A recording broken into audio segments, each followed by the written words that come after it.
দর্শক আমন্ত্রণ জানাচ্ছি ক্লেমন বেওন্ডা গ্যালারিতে। আপনাদের সাথে আছে আমি আশিক রুদ্র। আজ আমরা কথা বলবো দেশের ক্রিকেটের খুব আলোচিত একটা বিষয় ফিক্সিং নিয়ে, যেটা নিয়ে খুব আলোচনা হচ্ছে গত কয়েকদিন ধরে, এবং আমাদের সাথে সেই আলোচনায় যোগ দিতে উপস্থিত হয়েছেন দৈনিক আমার দেশের ক্রীড়া সম্পাদক এম কায়সার। স্বাগত জানাচ্ছি আমাদের অনুষ্ঠানে। ধন্যবাদ রুদ্র। প্রথমে আপনাকে একটা প্রশ্ন করতে চাই যে যখন আপনি এই রিপোর্টটা দেখলেন, বাংলাদেশে একটি খুব বড় দৈনিক পত্রিকায় এসেছে, প্রথম আলোতে এসেছে, যে 400 কোটি টাকার একটা বলা হচ্ছে যে একটা ম্যাচ হেরে গেলে 400 কোটি টাকা পাবে। এই অঙ্কটা আপনার কাছে একটু অন্যরকম মনে হচ্ছে কিনা, যে এত বড় অঙ্ক যে 400 কোটি টাকা একটা ম্যাচ হারার কারণে কেউ প্রস্তাব করতে পারে? আমি একটু অন্যভাবে বলি, আমার কাছে মনে হচ্ছে যে পরিমাণটা অনেক কম হয়ে গিয়েছে। কারণ আপনি এই ফিক্সিংকে কেন্দ্র করে এত কোটি টাকার বাণিজ্য হয়, সেখানে একটা ম্যাচে 400 কোটি টাকা কেউ যদি প্রস্তাবনা করে হেরে যাওয়ার জন্য অথবা বাজে পারফরমেন্স করার জন্য, সেটা আমি মনে করি যে ইটস এ ফ্র্যাকশন। এটা শুধুমাত্র একটা অংশ। এটা কেন বলছি, কারণটা হলো যে এই নেক্সাসের সাথে এত জটিল এবং এত কুটিল লোকজন জড়িত যে এখানে তাদের কাছে 400 কোটি টাকা জাস্ট বড় কোনো বিষয় না। এখানে যদি 4000 কোটি টাকা একটা ম্যাচ হতো, আমি মোটেও অবাক হতাম না। এবং এই ধরনের ঘটনা যে ঘটছে, সেটা আজকের না, অনেক লম্বা সময় ধরে ঘটছে। আশিক, আপনি যদি লক্ষ্য করে থাকেন, দেখবেন যে এই যে ফিক্সিংয়ের অভিযোগটা উঠেছে, this is not new in Bangladesh cricket. বিশেষ করে বিপিএল এর আগেও কিন্তু ফিক্সিংকে কেন্দ্র করে, খুব সম্ভবত 2011-তে ফিক্সিংকে কেন্দ্র করে 2 বছর কিন্তু আপনার বিপিএল বন্ধ ছিল। বন্ধ রেখেছিলেন কেন সে সময় ক্রিকেট বোর্ডের কর্মকর্তারা? কারণ তারা এই অসুস্থতা থেকে বেরিয়ে আসতে চেয়েছিলেন, অর্থাৎ এই অসুখটা তারা দূর করার একটা চেষ্টা করেছিলেন, এবং এই কারণে তারা 2 বছর বিপিএল বন্ধ রেখেছিলেন। তারপরে তারা চালু করেছিলেন একটু মডিফাইড করে, বা একটু যাতে আর একটু প্রলেপ দিয়ে সুন্দর করে করা যায়, যাতে এই অভিযোগটা আর না হয় বা এই দুর্নীতিতে বিপিএল আর জড়িত না হয়। কিন্তু দেখা যাচ্ছে যে সেই দুর্নীতি থেকে বা সেই দুরবস্থা থেকে, সেই ফিক্সিং থেকে বিপিএল বের হতে পারেনি। এবং দুঃখজনক বিষয়টা হলো যে যাদের আমলে বা যখন এই বিপিএল প্রথমে আপনার ফিক্সিংটা শুরু হয়েছিল, সেই তারাই যখন আবার বন্ধ করেছিলেন, এবং সেই আবার যখন আরেকবার অভিযোগটা এসেছে ফিক্সিংয়ের, এই সব কিছু যদি আপনি হিসেবটা মেলান, সেই সময় যারা আপনার ক্রিকেট বোর্ডে ছিলেন তারা কিন্তু এখনও বহাল রয়েছেন। অর্থাৎ সেই 3 পর্বেই কিন্তু তারা ছিলেন। আমি শুধুমাত্র, আপনি একটা ফিক্সিংয়ের ঘটনা যখন ঘটে, সেখানে শুধুমাত্র যে মাঠের ক্রিকেটার যারা রয়েছেন বা দুপক্ষ রয়েছে, শুধুমাত্র এদেরকে জড়িত করলে আপনি একটা সমাধানে আসতে পারবেন না। আপনি দেখবেন যে এই নেক্সাসটা অনেক বড় এবং অনেক বিস্তৃত। সো এখানে যারা এই ম্যাচগুলোর সাথে, পরিচালনার সাথে বা অভিভাবক সংস্থা হিসেবে জড়িত ছিলেন, আমি মনে করি যে তাদেরও একটা দায় রয়েছে, অবশ্যই দায় রয়েছে। এবং তারা একবার না, আপনি যদি দেখেন এখন পর্যন্ত তারা কিন্তু বারবার এই সমস্যায়, ক্রিকেট বিপিএল এই সমস্যায় পড়েছিল এবং তারা এই সমাধান করতে পারেননি। তো সমাধানটা কি? আপনি যখনই দেখবেন যে অভিভাবক সংস্থা হিসাবে কোনো একটা প্রতিষ্ঠান তার মানে ঠিকমতো দায়িত্ব পালন করতে না পারলে, তার মানেটা হলো ব্যর্থতা তাদের। তারা হয় জিনিসটা কিভাবে সমাধান করতে হবে সেটা বোঝে না, অথবা দায়িত্ব পালন করতে খুব একটা অনীহা না, যে হলো কোনো সমস্যা নেই, এরকমভাবে চলে যাচ্ছে। সো সব কিছু মিলে এবারের ঘটনাটাকে কেন্দ্র করে যদি আপনি বলেন, বিপিএল সেই শুরুর সময় যে এরকম দুর্নীতি এবং জরাগ্রস্ত অবস্থায় ছিল, এখন পর্যন্ত সেই জরাগ্রস্ত অবস্থা থেকে বেরিয়ে আসতে পারেনি। এবং সামনের সময়টুকু পারবে কি না, আই মিন ডাউট। কারণ যারা এই সামনের সময়টুকুতে বিপিএলকে সুন্দর করার বা সুস্থ করার বা সুষ্ঠু করার স্বপ্ন দেখাচ্ছেন, তারা কিন্তু সেই পেছনের এই ঘটনার যখন ঘটেছিল তখন ক্রিকেট বোর্ডে ছিলেন। কায়সার ভাই, মানে বিসিবি আসলে কতটুকু তাদের সেই সদিচ্ছাটা আছে যে বিপিএল হোক বা ঢাকা প্রিমিয়ার লিগ হোক, এই ধরনের ফিক্সিং বা এই ধরনের যেগুলো আসলে ক্রিকেটের সাথে যায় না, নৈতিকতার সাথে যায় না, এগুলো থেকে একটু দূরে রাখতে? কারণ বিসিবির দুর্নীতি দমন কমিশন আছে একটা, সেই অ্যান্টি কারাপশন ইউনিটের সাথে আমার কথা হয়েছে। তারা যেটা বলছিল যে এই ধরনের যখন আমরা কোনো সাসপেক্ট করি কোনো একটা ম্যাচ বা কোনো একটা ক্রিকেটারকে, সেক্ষেত্রে অনেক ক্ষেত্রে বিসিবির সহযোগিতাটা পাওয়া যায় না। এটা তারা একটা অভিযোগ করেছে আমাদের সাথে যখন তাদের আলাপ হয়েছে সেই সময়টায়। আপনার কাছে কি মনে হয় যে বিসিবি আসলে সেই সহযোগিতার ইচ্ছা করেই করছে না, বা কোনো একটা কারণ আছে বা কোনো একটা দায় আছে তাদের? দায় এড়ানোর একটা তো বিষয় অবশ্যই রয়েছে। কারণটা হলো যে আপনি যখনই দেখবেন যে এই ধরনের ঘটনা ঘটে, তো যেটি আমি বললাম যে এটা নেক্সাসটা অনেক বিস্তৃত। শুধুমাত্র আপনি এখানে স্টেক হোল্ডার অনেকে, এটা শুধুমাত্র যে আপনি কোনো সুনির্দিষ্ট ক্রিকেটার জড়িত বা ক্যাপ্টেন জড়িত, অথবা আপনি যিনি যার উপর সাসপেক্ট করা হচ্ছে শুধুমাত্র সে জড়িত, এইটুকের মধ্যে যদি আপনি মানে অবস্থানটুকু রাখেন, তাহলে বুঝতে হবে যে আপনি অনেক মানে অনেক দূরের চিন্তাটা করছেন না, এটার সাথে অনেক জটিল বিষয় রয়েছে এবং এই কারণে অনেকে দায় এড়ানোর জন্য হয়তো যে কোনোভাবে জেনতেনভাবে এই বিষয়টার একটা সমাধান চান। সো যখনই আপনি যে দায় এড়ানোর জন্য জেনতেনভাবে একটা সমাধান চাইবেন, তার মানেটা হলো যে আপনি সমস্যার গভীরে ঢুকতে পারছেন না বা সমস্যার সমাধান করতে পারছেন না। এবং এই কারণেই এই অভিযোগটা যে বা এইদের ফিক্সিংয়ের বিষয়টা একবার ঘটেছে তা কিন্তু না, এটা কিন্তু বারংবার ঘটছে এই কারণেই যে আপনি যখনই কোনো একটা যেটাকে বলে রুটস অফ এভিল, আপনি সেই মূলটা যদি উৎপাদন না করতে পারেন বা সেটাকে সরাইতে না পারেন, তাহলে দেখবেন যে আপনি সেখান থেকে আবার কিন্তু বীজ বেরোবে এবং আবার সেখান থেকে সেই সমস্যাগুলো তৈরি হবে। সো আমার কাছে মনে হচ্ছে যে বিপিএল এর শুরু সময়কার যে সমস্যাটা বিপিএল ছিল, সেই সমস্যায় বিপিএল এখন পর্যন্ত রয়েছে এবং অভিভাবক সংস্থা হিসাবে যারা এই সময়টুকুতে দায়িত্ব পালন করার তাদের কথা ছিল, দে আর মিজারেবলি ফেইল্ড। এবং এই কারণে আমি মনে করি যে তাদের মুখে এখন নিশ্চিতভাবে কিন্তু আপনার বিপিএলকে আমরা সুন্দর করব, সুষ্ঠু করব, বিপিএলকে আমরা এখন ব্র্যান্ড একটা পরিণত করব, এই স্বপ্নটুকু যারা দেখাচ্ছেন আমার মনে হয় তারা আর পারবেন না।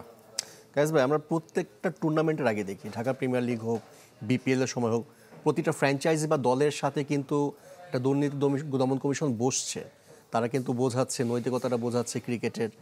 এবং প্রতিবারই দেখা যায় যে 2-4 জন ক্রিকেটার আছে যাদের নামগুলোই আসলে বারবার এই ফিক্সিং কিংবা হয়তো সন্দেহজনক তাদের অ্যাক্টিভিটিস এসবে চলে আসে। মানে এই ওয়ার্কশপগুলো যে করা হয় বা এদেরকে নিয়ে যে বসা হয়, তারপর কোনো কাজে দিচ্ছে না, মানে কেন? মানে ক্রিকেটাররা তারপরও কেন ফিক্সিংয়ে জড়াচ্ছে? তার অন্যতম কারণটা হলো যে নৈতিকতা হেরে যায় টাকার লোভের কাছে। কারণ আপনি যখন সারা বছর পরিশ্রম করে যে টাকাটা পাবেন, সেই টাকাটা যদি আপনি একটা বল যদি আপনি একটা ফিক্সিংয়ের সঙ্গে যদি জড়িত হয়ে থাকেন, একটা বল যদি করেন, আমি ওভার বলছি না, একটা বল যদি আপনি করতে পারেন বা একটা ওভার স্টেপিং আপনি করতে পারেন বা একটা নো বল যদি আপনি করেন, এই যে এত বড় নো বল হয়, এত বড় আপনার হোয়াইট বল হয়, তারপরে আপনার রান আউট, ইচ্ছাকৃতভাবে রান আউট অনেকে হয়ে যাচ্ছেন, এইগুলা কি এইগুলা কিন্তু বোঝা যাচ্ছে যে আপনি যে এটা নিশ্চিতভাবে এটা কিন্তু সুস্থির কোনো ক্রিকেট না এবং এটা প্রি প্ল্যান্ড একটা বিষয় হয়ে থাকে। সো সেটা যদি আপনি সারা বছর পরিশ্রম করে যে টাকাটুকু পান, সেটা যদি একটা হোয়াইট বল বা একটা নো বল করে যদি পেয়ে যান, তো সেখানে অনেকে কিন্তু তখন লোভের পাল্লায় পড়ে যান। এবং সেখান থেকে এই কারণে আমি বললাম যে আপনি যতই নীতিকতা, নৈতিকতা বা মোরালিটি যাই শেখান না কেন, আপনার যদি মানে টাকার লোভটুকু পেয়ে বসে এবং সেখান থেকে আপনি বেরিয়ে আসতে না পারেন, তাহলে নিশ্চিতভাবে সেটা আপনি যতই টোটকা দেন না কেন বা তাকে যতই আপনি নীতি, নৈতিকতা, আদর্শ শেখান না কেন, সেখান থেকে কেউ বেরিয়ে আসতে পারবে না। আরেকটা বিষয় একটু রুদ্র যোগ করি, সেটি হলো যে আপনি দেখবেন যে প্রাথমিক তদন্ত রিপোর্ট যেটা বেরিয়েছে, সেখানে কিন্তু এখন পর্যন্ত সরাসরিভাবে কোনো ক্রিকেটারের নামটুকু আমরা জানতে পারিনি। আমরা শুধু জানতে পেরেছি কি অমুক অফ স্পিনার বা অমুক পেস বোলার বা জাতীয় দলে খেলোয়াড়। হ্যাঁ, এর ফলে যেটি হয় যে আপনি কিন্তু সন্দেহের জালে সুনির্দিষ্ট কাউকে ফেলতে পারছেন না এবং আপনি দেখবেন যে অনেকের বিরুদ্ধে আপনি এই সন্দেহটুকু চলে আসবে। ফলে যারা এই সন্দেহের মধ্যে পড়েননি, যারা আপনার নীতি নৈতিকতা মেনে ক্রিকেট খেলেছেন, তাদের নামটুকু কিন্তু আপনার অনেক সময় এই আলোচনায় চলে আসে। সেটা আমি মনে করি যে ইটস এ রং, এটা রং এবং এটা দূর করার দায়িত্ব কিন্তু ক্রিকেট বোর্ডের। কিন্তু তদন্ত কমিটিতে যারা যে 3 জন আছেন, এই 3 জনের সাথে কথা বলে যেটা জানা গেছে যে একেবারে সুনির্দিষ্ট তথ্য যেটা প্রমাণ করে যে অমুক ক্রিকেটার ফিক্সিংয়ে জড়িত ছিলেন বা স্পট ফিক্সিং করেছেন, এই সুনির্দিষ্ট প্রমাণ কিন্তু তাদের কাছে নেই। তারা শুধুমাত্র হচ্ছে ক্যালকুলেশন করে, ম্যাচের পরিস্থিতি বুঝে, এগুলো চিন্তা করেই তারা হয়তোবা 3টা ক্যাটাগরিতে ভাগ করেছেন যে তিনি হয়তোবা একাধিক ম্যাচে সন্দেহজনক ফিক্সিংয়ে জড়িত। এখন সুনির্দিষ্ট প্রমাণ না পেলেই আসলে ছাড় পেয়ে যাচ্ছে প্রতিবার, এমনটাই আমরা দেখতে পাচ্ছি প্রতিটা বিপিএল এর আসরেই। এটা সমাধানটা কি? না, আইনটাই আসলে এরকম, আপনি যতক্ষণ না পর্যন্ত কনক্লুসিভ কোনো মানে প্রমাণ পাবেন কারো বিরুদ্ধে, ততক্ষণ পর্যন্ত আপনি বলতে পারবেন না যে আপনি উনি দায়ী রয়েছেন বা অমুক আপনার ফিক্সিং করেছেন বা তার কাছে আপনার যদি তার মোবাইলে, তার হোয়াটসঅ্যাপে, তার বা যে কোনোভাবে চেক থেকে শুরু করে তার ব্যাংক অ্যাকাউন্টে যদি আপনি হিউজ পরিমাণ টাকার লেনদেন যদি আপনি না দেখেন বা সন্দেহজনক লেনদেন না দেখেন, তাহলে আপনি কিন্তু সরাসরি কোনো কিছু বলতে পারবেন না বা অভিযোগ প্রমাণ করতে পারবেন না। এখানে কিন্তু এই অভিযোগটা, এই প্রবলেমটায় তদন্ত যারা করেন তারা কিন্তু সবসময় ফেস করে আসছেন। তারা জানেন যে অমুক দায়ী, কিন্তু আপনি তার কাছে যেহেতু কনক্লুসিভ কোনো প্রমাণ নেই, এ কারণে তার নামটাও তারা বলতে পারেন না অনেক সময়, বা নামটা তারা এক্সপোজ করতে পারেন না অনেক সময়, হয়তো আপনার সন্দেহ তালিকায় তাদেরকে রাখেন। সো আমার কাছে মনে হচ্ছে যে এই আইনের কারণেই কিন্তু আপনার এই যারা অভিযুক্ত বা যারা আপনার দায়ী তারা বেরিয়ে যেতে পারেন। আর সবচেয়ে বড় বিষয়টা হলো যে এখন পর্যন্ত আপনি দেখবেন যে যত ধরনের আপনার ফিক্সিংকে কেন্দ্র করে যে শাস্তিগুলো দেওয়া হয়েছে বা যাদেরকে তারা দোষ স্বীকার করেছেন তারাই কিন্তু শুধুমাত্র এখন পর্যন্ত এই জালে ফেসেছেন। কিন্তু যারা দোষ স্বীকার করেননি এবং শেষ পর্যন্ত নিজেকে আপনার নিষ্কুলুষ দাবি করেছেন বা নিজেকে পরিষ্কার দাবি করেছেন, নিজেকে মানে যা শুধু অভিযোগের জন্য অভিযোগ করা হয়েছে এই ধরনের চিন্তা করে যারা বেরিয়ে আসতে চেষ্টা পেরেছেন তারা কিন্তু এখন পর্যন্ত সেই আপনার বিপজ্জনক অবস্থান থেকে বাইরে রয়েছেন। সো আর যারা দোষ স্বীকার করেছেন তারাই কিন্তু আপনার শাস্তির মুখে পড়েছেন বা আপনি ফেঁসে গেছেন। আশরাফুলের ক্ষেত্রে দেখেছি, সাকিব আল হাসানের ক্ষেত্রে দেখেছি। রাইট, এটা শুধুমাত্র আপনি বাংলাদেশের ক্ষেত্রে না, আপনি যদি এটা আর একটু ইন্টারন্যাশনালি চিন্তা করেন আপনি দেখবেন যে ভারতেও আমরা কিন্তু দেখেছিলাম যে এই ধরনের ফিক্সিং এর ঘটনা ঘটেছিল। সেখানে মোহাম্মদ আজহারউদ্দিনের বিরুদ্ধে আপনার ফিক্সিং এর অভিযোগটা এসেছিল এবং তাকে শাস্তিও দেওয়া হয়েছিল, কিন্তু তিনি স্বীকার করেননি সেটা। ওয়ারেজ আপনি যদি অন্যদিকে যান সেখানে দেখবেন যে হ্যান্সি ক্রোনির বিরুদ্ধে অভিযোগটা এসেছিল এবং তিনি কিন্তু দায়টা স্বীকার করেছিলেন। সো কেলেঙ্কারিটা যতক্ষণ না পর্যন্ত কেউ কবুল করে তার আগ পর্যন্ত আপনি ফিক্সিংয়ে কাউকে একদম কনক্লুসিভ তিনি দায়ী এই প্রমাণটা করতে পারেন না। সো এখানে আমি মনে করি যে তদন্ত যারা করেন তাদেরও কিছুটা আপনার ইন্টেলিজেন্সির একটা বিষয় রয়েছে, যে আপনি যে কোনোভাবেই যিনি অভিযুক্ত বা যাকে সন্দেহভাজন পোষণ করা হচ্ছে তার সম্মুখে এমন কিছু কনক্লুসিভ প্রমাণ তারা হাজির করে দেবেন যাতে সেই অভিযুক্ত অন্তত জবানবন্দি দিতে বাধ্য হয় বা দোষ স্বীকার করতে বাধ্য হয়। সেক্ষেত্রে আপনি যেটা বলছেন যে অভিযোগ প্রমাণিত না হওয়া পর্যন্ত আসলে তাকে শাস্তি কিংবা তাকে দোষটা দেয়া যায় না, এরকম একজন ক্রিকেটারের ক্ষেত্রে। দলের ক্ষেত্রে কি দেয়া যায়? কারণ আমরা দেখতে পাচ্ছি যে 3টা দলের নাম এসেছে, ঢাকা, সিলেট, রাজশাহী। সেখানে ইতোমধ্যে কিন্তু ঢাকা কিছুক্ষণ আগে আমরা দেখেছি একটা বিবৃতিও দিয়েছে ঢাকা ক্যাপিটালস। তারা বলছে যে শুধুমাত্র অভিযোগের ভিত্তিতে তাদের নামটা এভাবে প্রকাশ করা এটা আসলে নৈতিকতার বাইরে, তারা যেটা বলছে। এটার সাথে কি আপনি একমত কিনা?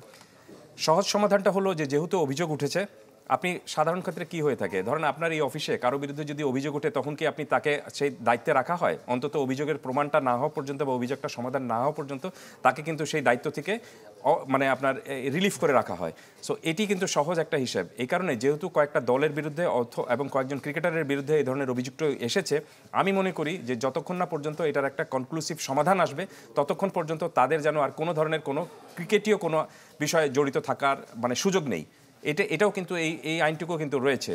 সো আমার মনে হয়, বাট তার মানে এটা না যে আপনি তাদেরকে এখনই দায়ী করে দিচ্ছেন বা তাদেরকে এখনই আপনি একদম শাস্তি দিয়ে ফেলছেন বা তাদেরকে এখনই আপনি ফিক্সার বলেও ফেলছেন। যেহেতু অভিযোগ এসেছে, অভিযোগে তারা যদি নিজেদেরকে নিষ্কুলুষ প্রমাণ করতে পারেন দেন দে ক্যান কাম ব্যাক, তাহলে কোনো সমস্যা নেই। কিন্তু যতক্ষণ না পর্যন্ত এই বিষয়ের একটা চূড়ান্ত সমাধান হচ্ছে ততক্ষণ পর্যন্ত আমি মনে করি যে তাদেরকে কোনো ধরনের ক্রিকেটীয় বিষয় বা কর্ম তৎপরতায় রাখাটা কোনো সমীচীন কোনো কিছু হবে না। তাহলে সবচেয়ে বড় সমস্যাটা হবে যারা এই তদন্তটুকু করছেন, আমি মনে করি যে তাদের প্রতি একটা মানে অন্যায় আচরণ করা হবে বা তাদেরকে এক ধরনের কিন্তু আপনার মনে হবে যে না, তারা যে তদন্ত করেছেন সেই তদন্ত বোধহয় সঠিক না।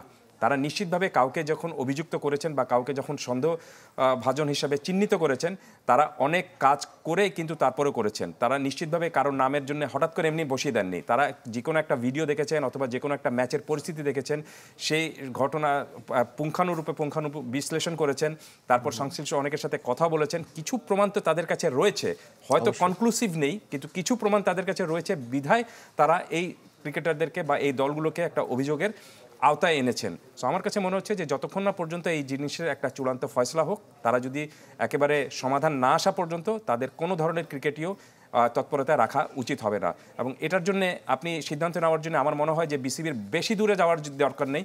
আপনি পৃথিবীর অন্যান্য দেশে যেরকমভাবে ঘটনা ঘটে থাকে, ইউ জাস্ট ফলো দিট, তাহলেই হয়ে যাবে।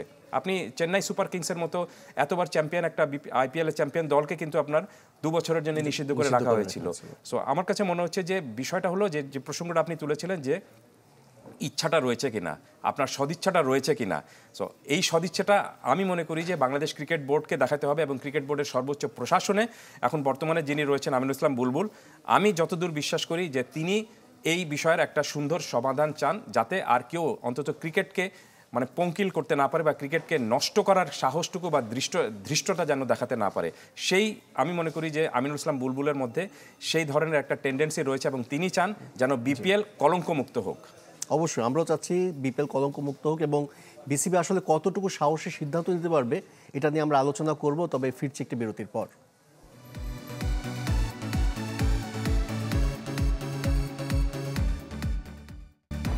দর্শক আবারও আমন্ত্রণ জানাচ্ছি ক্লেমন বেয়ন্ডা গ্যালারিতে। আমরা কথা বলছিলাম দেশের ক্রিকেটের ফিক্সিং নিয়ে এবং আমাদের সাথে আছেন এম কায়সার। আমরা যেটা আসলে বলছিলাম যে বিপিএল এর এত ফিক্সিং এর ঘটনা নেই, কিন্তু তার আগে ঢাকা প্রিমিয়ার লিগেও কিন্তু আমরা একটা ঘটনা কিন্তু দেখেছি যে একটা স্টাম্পিং নিয়ে অনেক আলোচনা হয়েছে এবং এটা নিয়ে কিন্তু পরবর্তীতে একাডেমিতে কিন্তু এটা একটা ট্রায়াল হয়েছে যে আসলে কিভাবে ফিক্সিংটা হতে পারে, এই ধরনের কিছু একটা। তো এইটারও কোনো কিন্তু সুরাহা হয়নি বা বিসিবি কিন্তু এ ব্যাপারে এখন পর্যন্ত কোনো স্টেটমেন্টও দেয়নি যে এটার আসলে তদন্ত কতদূর এগোলো বা কি হলো। আপনি যদি আমার কাছে জিজ্ঞেস করেন তাহলে আমি বলবো যে ইট ওয়াজ প্রুভেন। এটা একেবারে আপনি প্রমাণিত যে ওই ম্যাচে যারা এই ঘটনার সাথে জড়িত ছিলেন তারা পুরোপুরি একটা 2 নম্বরই চিন্তাভাবনা নিয়েই কিন্তু এই কাজটুকু করেছিলেন। নইলে আপনি এরকমভাবে কেউ রান আউট হবেন না, অথবা এরকমভাবে কেউ আপনার স্টাম্পিং মিসও করবেন না, অথবা এটার প্রমাণ করার জন্য আপনাকে আবার ট্রায়াল বেসিসে বা আপনাকে সেই কিভাবে কি হয়েছিল সেটার জন্য আপনাকে আবার নাটক করার কোনো প্রয়োজন পড়বে না। সো আমার মনে হয় যে এটার যে ভিডিও ক্লিপিং ছিল এবং পরের দিন পত্রপত্রিকায় যেভাবে রিপোর্ট এসেছে, ছবি এসেছে, তাতেই এটা প্রমাণিত যে এই ঘটনাটা পুরোপুরি আপনার 2 নম্বরই একটা চিন্তাভাবনা করেই তারা যারা জড়িত ছিলেন তারা এই কাজটুকু করেছেন। সো সেটার জন্য সবচেয়ে দুঃখজনক বিষয়টা হলো যে আপনি যেটি বললেন যে অনেক আগে সেটা ঘটলেও আমরা এখন জানতে পারছি। সো কিছু বিষয় রয়েছে যে আপনি যখনই ডিলেট করবেন কোনো একটা ঘটনা এটার জন্যে মানে প্রমাণ করার জন্য বা কোনো ঘটনার রায় দেওয়ার জন্য, তখন দেখবেন যে ওই জিনিসটা কিন্তু আস্তে আস্তে হারিয়ে যায়। সো আমার কাছে মনে হচ্ছে যে এই ধরনের ঘটনা যখন ঘটে তখন সেটার তাৎক্ষণিকভাবেই এটার একটা সিদ্ধান্ত নেওয়া উচিত, সেটা তাৎক্ষণিকভাবে এটা একটা বিচার করা উচিত এবং সে রায়টুকু দেওয়া উচিত। এটার জন্য নিশ্চিতভাবে যে আপনাকে 6 মাস বা 7 মাস 8 মাস অপেক্ষা করতে হবে কেন? এটা এমন কোনো কিছু না যে এটার জন্য আপনাকে বাইরে থেকে কোনো তদন্ত কর্মকর্তায় আনা হচ্ছে অথবা আপনাকে ফরেনসিক কোনো কিছু টেস্ট করতে হচ্ছে। এ ধরনের ক্ষেত্রে আমরা বেশিরভাগ ক্ষেত্রে দেখি যে বিসিবি মনে হয় একটু লুকিয়ে রাখার চেষ্টা করে, একটু গোপন রাখার চেষ্টা করে। মানে এই প্রবণতাটা কেন কায়সার ভাই? না, সেটাই বললাম যে তাহলে যে জিনিসটা হলো যে আপনার তাদেরই উচিত যে এই পুরো দায়টুকু থেকে একটা মুক্ত হওয়ার জন্য। বা একটা সমস্যা হতে পারে, আপনি পৃথিবীর বাংলাদেশে যে শুধুমাত্র আপনার ফিক্সিংয়ের ঘটনা ঘটছে তা কিন্তু না, পৃথিবীর আরও অনেক দেশেই ঘটে, ইভেন অস্ট্রেলিয়া পর্যন্ত ঘটেছিল যেটা। কিন্তু বিষয়টা হলো যে এই বিষয়টার সমাধানের জন্য যাদের উপর দায়িত্বটা ছিল তারা কতখানি কর্মতৎপরতা দেখাচ্ছেন বা তারা কতখানি সিদ্ধান্ত নিতে যাচ্ছেন যে ইয়েস আমরা এটা একটা পরিষ্কার করতে চাই, সেটার উপর অনেক কিছু নির্ভর করে।